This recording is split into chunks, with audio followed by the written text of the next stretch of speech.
Hey everybody. As I was editing, I just realized that our official part one of the Quarry was scrapped because my mic wasn't plugged in. So I'm just gonna have to give you a quick summary of everything that's happened until now. So buckle in. So this is Max and Laura. We end up playing as Laura. They are the prelude characters. It seems like they're in some type of relationship or got something going on, and they're on their way to some place called the Hackett's Quarry. But before you know it, there is a person in the middle of the road. So they do swerve off and get into a minor accident in the forest. So they hop out the car, see what's wrong. Car wasn't working. Max pops the hood, starts fixing the car, and asks Laura to grab some tools from the trunk.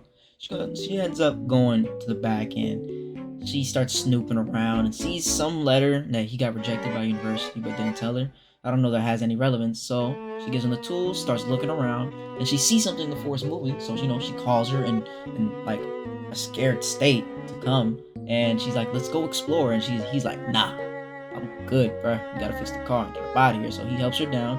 She starts walking around and looking around the forest. She ends up finding some poster for some like fortune telling show from way back in the day, and then out of nowhere, at a glance, you see how blurry that is? That is not 4K, dog. I had to pause in a millisecond to see this lady corpse thing in the tree, and she hits it with this Silas.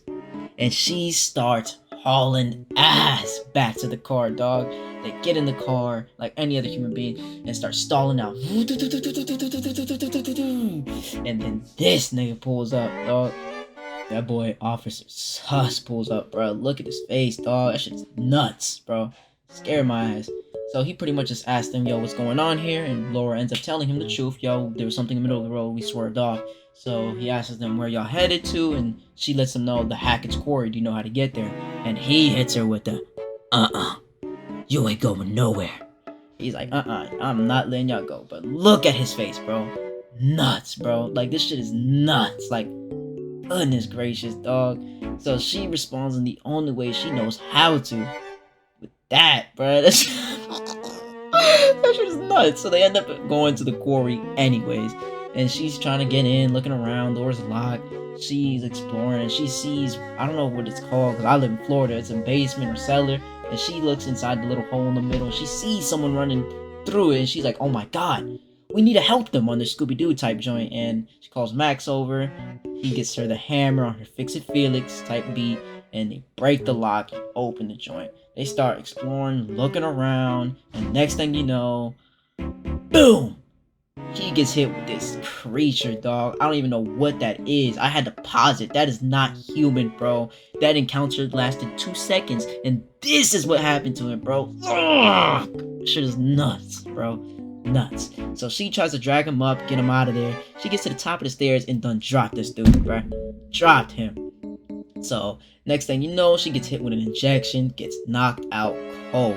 And what do you know? It is Officer Sus, bro. She threw us for a loop. And he proceeds to let off shots at Max, who we think is dead. And that's the end of the prelude.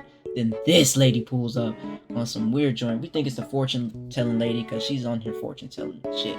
She's telling us to gather her some cards and that she would help us. She seems friendly for now. Then I think it's a few days later. And now this is Nick and Dylan. Nick is an Australian type gentleman. And Dylan is just a festive type of guy. He's just, there for the moment. And this is Jacob and Caitlin. Now, Jacob is a sweet, warm-hearted jock that comes off corny, and Caitlin is the nosiest person. She's on her Inspector Gadgets type. She wants to know everything about everything. So, and this is Emma. Emma, she seems wholesome for now. And she's talking to Caitlin, and it ends up being that Emma and him have something going on, but she ain't letting him get that. So she's kind of teasing him about it. He starts walking around and finds Ryan, the cool. He's over here in the corner listening to a podcast, minding his own on his cool type beat. Then Jacob over here messing with the car so that way he can get one more chance with Emma, trying to get some. That boy thirsty. Goodness gracious, dog. So the car won't work. But after that, they all got their phones back and, they're having like regular teenage conversations. Jacob just committed that act of foolishry. And then we're introduced to Abigail, which Abigail, I guess, locked her luggage in one of the cabins. So she decides the best course of action is to proceed and break the lock off the cabin door, which I know is going to come back and bite us in the touche later.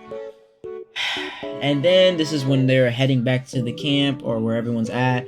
And Abigail and Emma are having a little conversation. And this is where we find out that Abigail actually likes Nick, the Australian gent.